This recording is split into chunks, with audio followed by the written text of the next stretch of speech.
Guys, मैं आनंद वर्मा आप सभी का स्वागत करता हूं आपके अपने YouTube channel before board exam में। दोस्तों, आज हम उसी तरीके से सॉल्यूशन करने वाले हैं, उसी जोश उसी उत्साह के साथ आज हम स्वागत करते हैं क्वेश्चन नंबर 4 का, जो एक्सरसाइज 12.2 का है। और क्वेश्चन नंबर 4 का भी स्वागत उसी प्रकार से करेंगे दोस्तों, जिस प्रकार से पिछले सभी क्वेश्चन का स्वागत और उसका भी नस्ते नाबूद हमने करते आया है, उसी प्रकार से चौथा नंबर क्वेश्चन का भी सॉल्यूशन करने वाले हैं आपके ही नजरों के सामने। क्वेश्चन यहाँ पे बोल रहा है दोस्तों कि 10 सेंटीमीटर त्रिज्या वाले एक वृत्त को कोई जीवा केंद्र पर एक समकोण अंतरित करता है, निम्नलिखित के क्षेत्रफल ज्ञात कीजिए। चलिए हमारे साथ आप, और यहाँ से हम आपको लेकर के चलने वाले हैं सॉल्यूशन की दुनिया में। और दोस्तों, यहाँ पे आप देख पाएंगे कि एक 10 सेंटीमीटर त्रिज्या वाला एक वृत्त बनाना है, तो हमने यहाँ पे 10 सेंटीमीटर त्रिज्या वाला एक वृत्त बना दिया है। और आप इसका देखेंगे दोस्तों, रेडियस जो होगा वो कितना होगा, तो यहाँ पे 10 सेंटीमीटर हो जाने वाला है। तो चलिए 10 सेंटीमीटर का बना दिए। और क्या बोल रहा है दोस्तों, इसी में बोल रहा है कि केंद्र पर समकोण अंतरित करता है। एक जीवा है, तो यहाँ पे आप एक जीवा बना देंगे ऐसे करके, और ये जीवा बना दिए दोस्तों। और ये क्या कर रहा है, केंद्र पर समकोण अंतरित कर रहा है। तो आप यहाँ पे देखेंगे ये जो बनेगा, ये कितना डिग्री का कोण बनेगा, तो ये 90 डिग्री का बनेगा। तो हम यहाँ पे क्या कर दिए दोस्तों, 90 डिग्री का कोण बना दिए हैं। ये हमारा क्लियर हो गया। अब ये 90 डिग्री का कौन बनेगा दोस्तों, ये इसका रेडियस है 10 सेंटीमीटर का। तो यहां से आप देखेंगे ये भी हमारा क्या बनेगा, रेडियस बनेगा।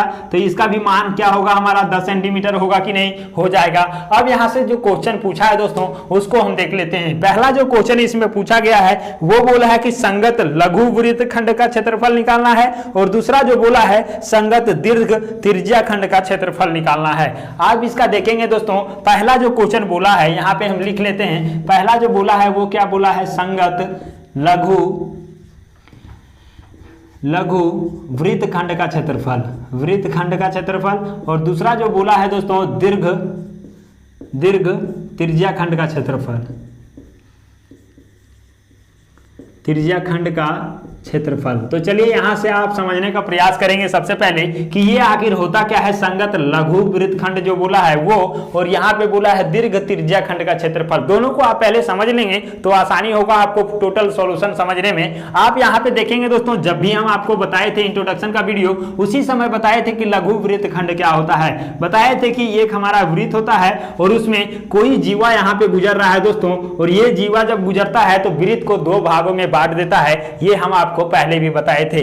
चाहे ये जीवा कहीं भी ये रहे दोस्तों, लेकिन ये क्या है, 2 भागों में वृत्त को बांटेगा। और आप यहाँ पे देख पाएंगे कि ऐसे जीवा जैसे ही गुजरा तो ये वृत्त 2 भागों में बट गया है। एक तो ये भाग है, ये एक भाग है, और यहाँ पे आप देखेंगे ये छोटा भाग है, तो इसी का नाम दोस्तों क्या होगा, लघु वृत्तखंड होगा, क्योंकि ये वृत्त का ही खंड है। लघु मतलब छोटा है, इसीलिए इसका नाम पड़ा लघु वृत्तखंड। और ऊपर वाला क्या होगा, ये बड़ा है, तो इसका क्या होगा, दीर्घ वृत्तखंड होगा कि नहीं। तो यहाँ पे आप देख पाएंगे दीर्घ मतलब बड़ा और वृत्तखंड मतलब वृत्त का खंड है। तो ये चीज हो गया। तो हमको पूछा क्या है, तो संगत लघु वृत्तखंड का क्षेत्रफल। तो लघु वृत्तखंड यहाँ पे कहाँ बनेगा दोस्तों, तो आप देख पाएंगे ये जो जीवा हमारा है, ये जीवा है, तो ये जीवा से जो नीचे का है वही हमारा लघु होगा। तो ये हमारा क्या हो गया दोस्तों, यहाँ पे आप देख पाएंगे शेडेड एरिया है, यही हमारा क्या है, लघु वृत्तखंड है। तो इसका क्षेत्रफल निकालना है, तो ये हम निकाल लेंगे। दूसरा क्या बोला है, दीर्घ त्रिज्या खंड का क्षेत्रफल। दीर्घ त्रिज्या खंड कैसे बनेगा, तो हम आपको बताए थे कि एक वृत्त है और यहां से क्या है दोस्तों, त्रिज्या के द्वारा जो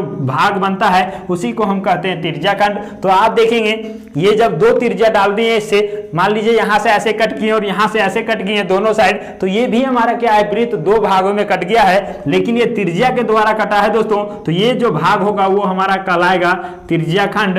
तो यहां से आप देखेंगे त्रिज्या के द्वारा जो खंड बनता है उसको त्रिज्या खंड कहेंगे, लेकिन एक छोटा है एक बड़ा है, तो नीचे ये हमारा छोटा है तो इसको क्या कहेंगे, लघु, और ऊपर हमारा बड़ा है तो क्या कहेंगे, इसको दीर्घ कहेंगे। तो 2 तरह का हो गया, दीर्घ त्रिज्या खंड और फिर लघु त्रिज्या खंड हो गया। तो ये चीज आप समझ पाए होंगे और इंट्रोडक्शन के वीडियो में हम डिटेल से बताए हुए हैं। अब यहाँ पे चलते हैं दोस्तों, हमको निकालना है संगत लघु वृत्तखंड। तो यहाँ पे सॉल्यूशन हम देखेंगे, जो रेडियस दिया हुआ है हमारा वो कितना डिग्री दिया है, तो आप कहेंगे सर 10 सेंटीमीटर दिया है। और जो एंगल दिया है दोस्तों मतलब थीटा जो दिया हुआ है वो हमारा 90 डिग्री दिया है। आप देख पाएंगे समकोण अंतरित करता है मतलब 90 डिग्री का बना रहा है। तो चलिए पहला जो क्वेश्चन हमारा क्या है, संगत लघु वृत्त खंड का क्षेत्रफल है। तो क्या करेंगे दोस्तों, ये लघु वृत्त खंड का क्षेत्रफल निकालने के लिए मतलब ये वाले भाग का क्षेत्रफल निकालने के लिए हम क्या करने वाले हैं, आप यहाँ पे देखिए। सबसे पहले आप यहाँ पे इसको समझेंगे, ये हमारा क्या है, वृत्त खंड होगा, त्रिज्या खंड होगा ये। और ये त्रिज्या खंड क्यों होगा, क्योंकि ये हमारा दोनों त्रिज्या के बीच का खंड है।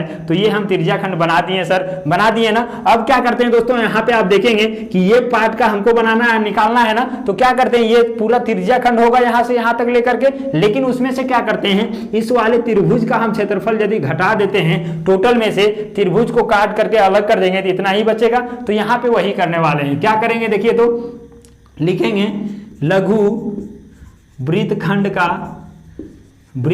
का क्षेत्रफल बराबर क्या होगा दोस्तों, बराबर लिखेंगे कि त्रिज्या खंड का क्षेत्रफल माइनस त्रिज्या खंड का क्षेत्रफल, और माइनस क्या हो जाएगा दोस्तों, तो आप कहेंगे कि समकोण त्रिभुज का क्षेत्रफल। तो यहां से हमारा क्या हो जाएगा, समकोण त्रिभुज का क्षेत्रफल हो जाएगा।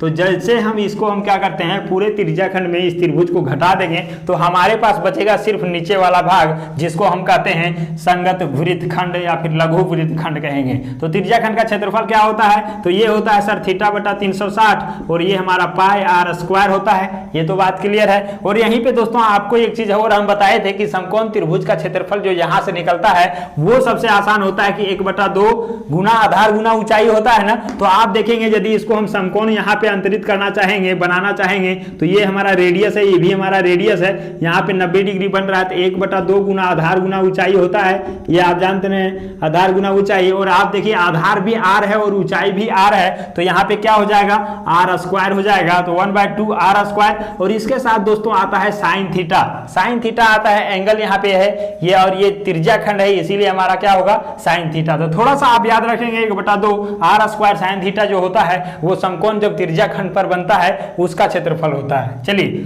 यहां से हम क्या करने वाले हैं, देखिए अब थीटा बटा 360 है तो थीटा का जो मान होगा वो हम क्या रखेंगे दोस्तों 90 डिग्री, और यहां से 360 ये होगा ही। और साथ ही साथ दोस्तों पाई का जो वैल्यू लेने बोला है ये 3.14 लेने बोला है, तो यहाँ पे हम 3.14 ले लिए। आर स्क्वायर मतलब क्या हो गया दोस्तों 10 गुना 10 होगा, और माइनस क्या करेंगे तो 1/2 आर स्क्वायर यहाँ भी है तो 10 गुना 10 होगा। और साइन थीटा दोस्तों क्या होगा, यहाँ पे साइन थीटा मतलब साइन थीटा, थीटा का मान क्या है 90 डिग्री, तो यहाँ पे हम क्या करते हैं साइन 90 डिग्री ले लेते हैं। तो ये हमने क्या किया, साइन 90 डिग्री ले लिया है। चलिए यहां से ये हमारा क्लियर हो चुका है। अब हम करते हैं दोस्तों, ये हमारा कट जाएगा तो काट देते हैं, 9 से कटेगा 4 बार में, और आ गया यहाँ पे हमारा 1/4, और गुना क्या होगा 1/14 होगा, और इंटू होगा 100, 10 को 10 से कर दिए, माइनस क्या होगा 1/2, और यहाँ भी क्या हो जाने वाला है 100। और ये हमारा साइन 90 डिग्री का वैल्यू, आप त्रिकोणमिति का जो चैप्टर पढ़ा रहे थे उसमें हम बताए थे साइन 90 का जो वैल्यू होता है दोस्तों वो होता है हमारा 1। ठीक है, तो ये हमारा क्या हो गया साइन 90 का वैल्यू 1। इसके बाद हम क्या करेंगे दोस्तों, आप यहाँ पे देख पाएंगे ये दशमलव है, तो दशमलव को जैसे हम हटाएंगे तो नीचे हमारा 2 जीरो आ जाएगा, और 2 जीरो ऊपर भी है 2 जीरो नीचे भी है, तो ये हमारा हो गया कैंसिल। और यहाँ पे बचेगा क्या, तो देखेंगे ऊपर में बचेगा 3.3, तो पॉइंट तो हट गया ना, तो 314, और नीचे हमारा बचेगा 4, तो इसको हम यहाँ पे लिख दिए। माइनस में क्या बचेगा दोस्तों 1/2 है, और ये हमारा 100 है, तो ये इसको हम क्या काट दें, कटेगा ये 50 बार में, 50 दूना 100, और ये हमारा क्या हो गया दोस्तों माइनस में 50 आ गया। इसके बाद जो हम करने वाले हैं क्या करेंगे, तो 314 है और ये 4 है, -50 है। तो आप देखिए दोस्तों इसके बाद क्या होगा, ये कट जाएगा, और काटेंगे इसको उसके पहले देखिए यहाँ पे काट ही देते हैं। चलिए 2 बार में कटेगा, और ये हमारा 2 एकम 2, और यहाँ पे 2 बचे 10 हो गया, और यहाँ पे बचेगा 2 सती 14, और इसको हम क्या कर दिए दोस्तों, ये हमारा हो गया 157/2, और माइनस क्या होगा 50। और आप यहाँ पे देखेंगे इसको यदि हम भागा देते हैं तो इसको पूरा भागा दे ही देते हैं। देखिए 2 सती 14 बचेगा, एक यहाँ पे 17 हो गया, और 2 × 16, और बचेगा क्या दोस्तों 1 बचेगा, तो यहाँ पे 2 × 5 = 10 हो जाएगा, मतलब 78.5 आया पूरी तरह से। उसके बाद क्या होगा माइनस, ये 50 है, और जैसे हम इसको घटाएंगे दोस्तों तो आपके बीच जो आंसर आएगा आप देख पाएंगे कि 78 में 50 को घटाएंगे तो बचेगा हमारा 28, और 0.5 है तो 0.5 रहेगा ही। और ये हमारा किसमें दिया था, सेंटीमीटर में, तो ये हमारा सेंटीमीटर, और स्क्वायर है तो ये हमारा यूनिट जो होगा वो सेंटीमीटर स्क्वायर होगा। और ये जो निकला दोस्तों 28.5 सेंटीमीटर स्क्वायर, ये हमारा निकल गया लघु वृत्तखंड का क्षेत्रफल। जो ये शैडो एरिया है इसका क्षेत्रफल हमारे बीच आ चुका है। क्या आया, 28.5 सेंटीमीटर स्क्वायर। तो ये हमारा हो गया पहला का सॉल्यूशन। यहीं पे हमारा दोस्तों पूछा गया था दूसरे नंबर का सॉल्यूशन जो है दीर्घ त्रिज्याखंड का क्षेत्रफल। तो इसको भी हम यहाँ पे सॉल्यूशन करते हैं, तो आप यहाँ पे देख पाएंगे दोस्तों। थोड़ा सा हम इसको इरेज कर लेते हैं। दीर्घ त्रिज्याखंड आखिर क्या होता है ये तो हमने बता ही दिया है। और इस वृत्त में कहाँ पे दीर्घ त्रिज्याखंड बनेगा ये आप दिखा दीजिए, कौन सा बनेगा दोस्तों। तो आप कहेंगे कि सर ये तो हमारा त्रिज्याखंड ये छोटा वाला बना, और बड़ा वाला जो बनेगा यहाँ से लेकर के ऐसे घूम करके बनेगा। और ये जो होगा हम यहाँ पे थोड़ा सा फिगर बना देने का काम करते हैं। और ये जो दोस्तों आप देख पाएंगे ये हमारा क्या हो गया, दीर्घ वृत्तखंड हो गया। तो यहाँ पे हमने इसको देख लिया।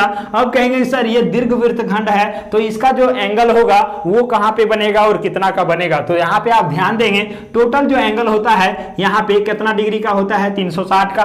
उसमें से ये जो छोटा जो वृत्तखंड है उसका जो हमारा 90 दिया है दोस्तों, तो टोटल हमारा ऊपर वाला जो होगा मतलब यहाँ से लेकर के यहाँ तक का एंगल वो कितना होगा, तो 360 में से 90 को हम घटा दें। और जैसे ही 90 को घटाएंगे तो 270 डिग्री आएगा। तो एंगल जो यहाँ पे होगा दोस्तों बड़ा वृत्तखंड के लिए, बड़ा त्रिज्याखंड के लिए वो हमारा 270 डिग्री। तो ये हमने लिख दिया 270। तो थीटा का मान हमको पता चल गया 270 डिग्री। और कहेंगे सर यहाँ पे आर क्या होगा, तो आप देखेंगे आर तो दोनों के लिए सेम है ना, तो इसका भी क्या होगा 10 सेंटीमीटर ही होगा। चलिए यहां से ये हमारा क्लियर हो चुका है।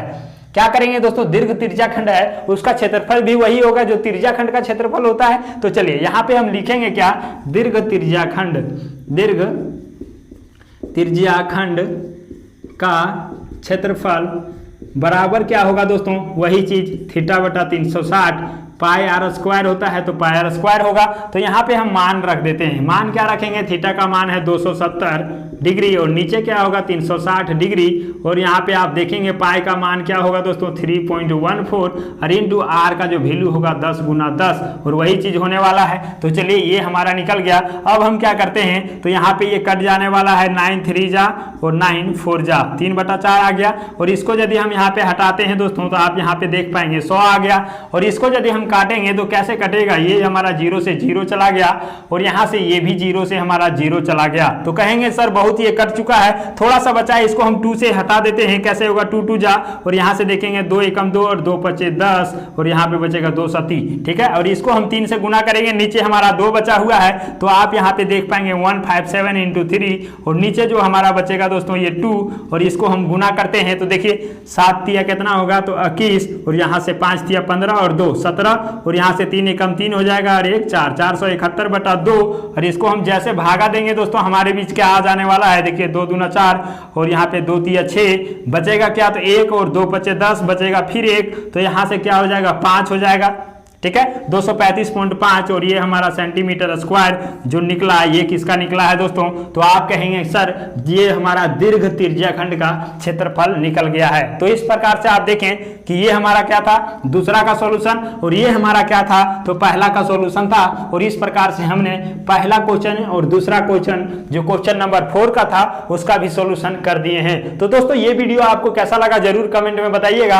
आप इसको एक बार में ही समझ गए होंगे ऐसा हमें उम्मीद है। और यदि आपको समझ में आ गया है तो वीडियो को लाइक करके चैनल को सब्सक्राइब कर लीजिएगा और अपने दोस्तों के साथ शेयर भी कर दीजिएगा ताकि वो भी अपने पढ़ाई को मुकम्मल बना सके। तो हम आपसे लेते हैं विदा और मिलते हैं अगले वीडियो में नए जोश, नए एनर्जी और नए मेथड के साथ। तब तक के लिए bye, take care and love you all.